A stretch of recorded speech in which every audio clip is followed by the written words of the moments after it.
সরকারের থেকে করা হলো প্রজ্ঞাপন জারি। ৩ শ্রেণীর জমির মালিককে তাদের জমির ভোগ দখল ছেড়ে দেওয়ার নির্দেশ প্রদান করা হয়েছে। যদি কোনো ব্যক্তি স্বইচ্ছায় জমির ভোগ দখল ছেড়ে না দেয়, তাদের বিরুদ্ধে নেওয়া হবে কঠোর আইনি পদক্ষেপ, হতে পারে জেল জরিমানা। সুপ্রিয় ভিউয়ার্স, এই ৩ শ্রেণীর জমি কোনগুলো, কি কারণে ছেড়ে দেয়া লাগবে এবং ভোগ দখল বা মালিকদের তাদের ওই সকল জমির ভোগ দখল টিকিয়ে রাখতে কোনো কিছু করণীয় রয়েছে কিনা, থাকলে সেটি কোন উপায়ে, আজকের এই ভিডিওতে এই সংক্রান্ত বিষয়গুলো নিয়েই বিস্তারিত আলোচনা করব। ভিডিওর বিষয়বস্তু অত্যন্ত গুরুত্বপূর্ণ, তাই ভিডিওটি দেখার জন্য আমন্ত্রণ রইল। আর দেখার পর যদি ভালো লাগে আরো কোনো ভিডিও দেখার আগ্রহ জন্মায়, তাহলে আমাদের চ্যানেলটি সাবস্ক্রাইব করে রাখতে পারেন। আর পরবর্তীতে নতুন কোনো ভিডিওর নোটিফিকেশন পেতে সাবস্ক্রাইব বাটনের পাশের বেল আইকনটি চেপে দিয়ে রাখবেন। আসসালামু আলাইকুম। সুপ্রিয় ভিউয়ার্স, সরকার কর্তৃক একটি কঠোর প্রজ্ঞাপন জারি করা হয়েছে। সেই প্রজ্ঞাপন বাস্তবায়নের জন্য ভূমি অফিস, এসিল্যান্ড অফিস এবং জেলা প্রশাসক এবং আইন শৃঙ্খলা রক্ষাকারী বাহিনীকে একত্রিত হয়ে সমন্বিতভাবে কাজ করারও নির্দেশ প্রদান করা হয়েছে।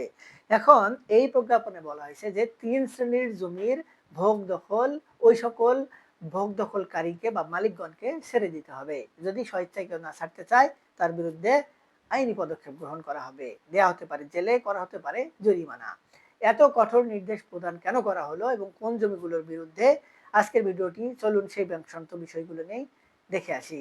প্রথমেই যে সম্পত্তির কথা বলা হয়েছে সেটি হলো, যদি কোনো ব্যক্তিদ্বয় ওয়ারিশান সম্পত্তি, তার যে অংশ, সে অংশের অতিরিক্ত অংশ এবং ওই অতিরিক্ত অংশটুকু অন্য কোনো ওয়ারিশের তাকে না দিয়ে ভোগ দখল করে, তাহলে এই ভোগ দখলকারী যিনি অতিরিক্ত সম্পত্তির অংশ ভোগ দখল করছেন, তাকে সম্পত্তি ছেড়ে দিতে বলা হয়েছে।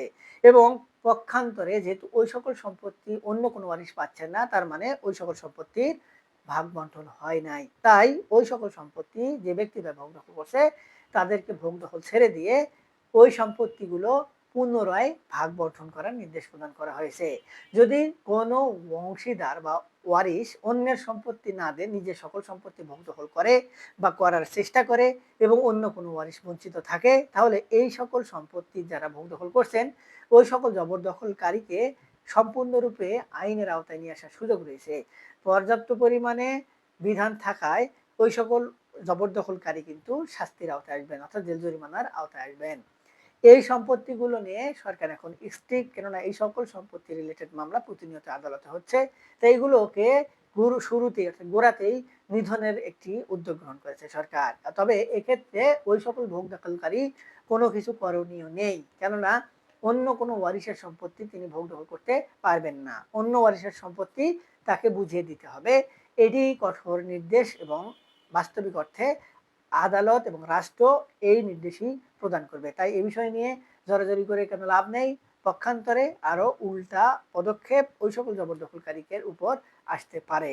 এরপর আরেক শ্রেণীর সম্পত্তি হচ্ছে, যদি কোনো ক্ষেত্রে অন্য সম্পত্তি কেউ জবরদখল করে রাখে, জাল দলিল তৈরি করে রাখে, বা কারো যদি ডকুমেন্টে কোনো সমস্যা থাকে, অর্থাৎ দলিলে ভুল থাকে, যেমন দাগ নম্বরে ভুল হতে পারে, জমির পরিমাণে ভুল হতে পারে, এবং ওই সকল দাগ নম্বরের ভুল থাকার পরেও সম্পত্তি ভোগ দখল করছে বা অতিরিক্ত সম্পত্তির দলিলে উল্লেখ রয়েছে এবং তিনি ইচ্ছাকৃতভাবে ওই অতিরিক্ত সম্পত্তিটিও নিজে ভোগ দখল করছেন, এই যে বিষয়গুলো, এগুলো কিন্তু একটি মারাত্মক সমস্যা। তো এই ধরনের সম্পত্তি যারা ভোগ দখল করছেন, তাদের ওই সকল সম্পত্তির ভোগ দখল ছেড়ে দেওয়ার নির্দেশ প্রদান করা হয়েছে। এখন প্রশ্ন আসে, যদি ভোগ দখল ছেড়ে দেয়, তাহলে এই সকল সম্পত্তি কার কাছে ছেড়ে দেবে? এখানে কথা হচ্ছে, যদি তারা জেনেই থাকে তারা জবরদখলকারী কিংবা ভুয়া দখলদার, সেক্ষেত্রে যারা আসল মালিক, যারা মালিকানা দাবি করছে, তাদের কাছে ছেড়ে দিতে হবে।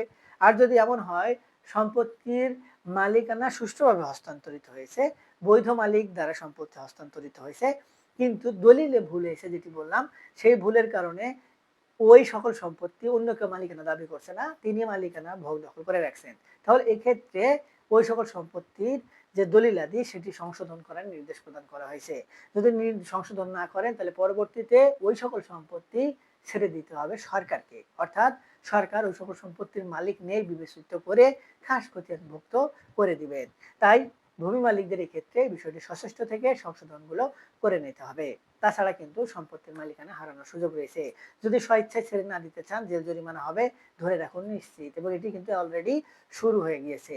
এরপরে আরেক শ্রেণীর সম্পত্তি হচ্ছে সরকারি প্রতিষ্ঠান কিংবা সরকারি রাষ্ট্রায়ত্ত মালিকানাধীন কোনো সম্পত্তি যেগুলো খাস তালিকাভুক্ত, সেগুলো যদি কোনো ব্যক্তি ভোগ দখল করে থাকেন তাহলে ওই সকল সম্পত্তির ভোগ দখল ছেড়ে দিতে হবে সরকারকে, এবং নিজ দায়িত্বে ওই সকল সম্পত্তি রাষ্ট্রায়ত্ত যে প্রতিষ্ঠানগুলো রয়েছে তাদের কাছে দিতে হবে। যদি ওই সকল সম্পত্তি সরকারের মালিকানাধীন হয় তাহলে জেলা প্রশাসক কিংবা ভূমি অফিসকে অবহিত করতে হবে।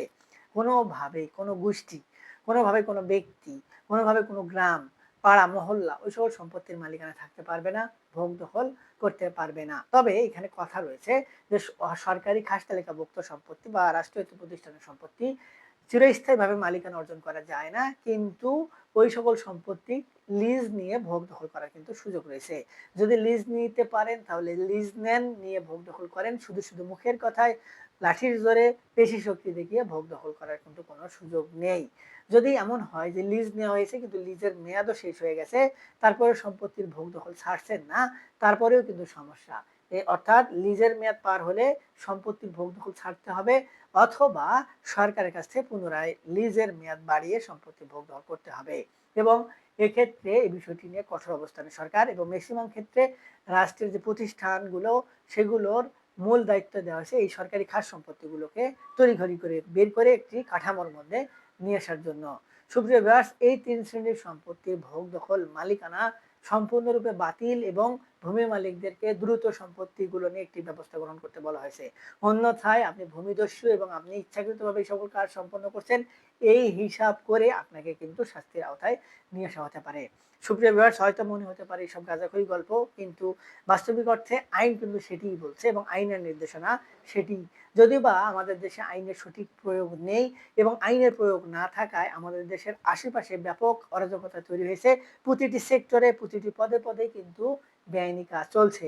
আমরা অত্যন্ত দুঃখের সাথে জানাচ্ছি, আমাদের মিরপুরে ছোট্ট মেয়েটি যেভাবে দূষিত হয়েছেন, যেভাবে নির্ভরতার শিকার হয়েছেন, তাকে যেভাবে হত্যা করা হয়েছে তাতে আমরা ব্যথিত এবং এর একটি কঠোর শাস্তি দাবি করছি।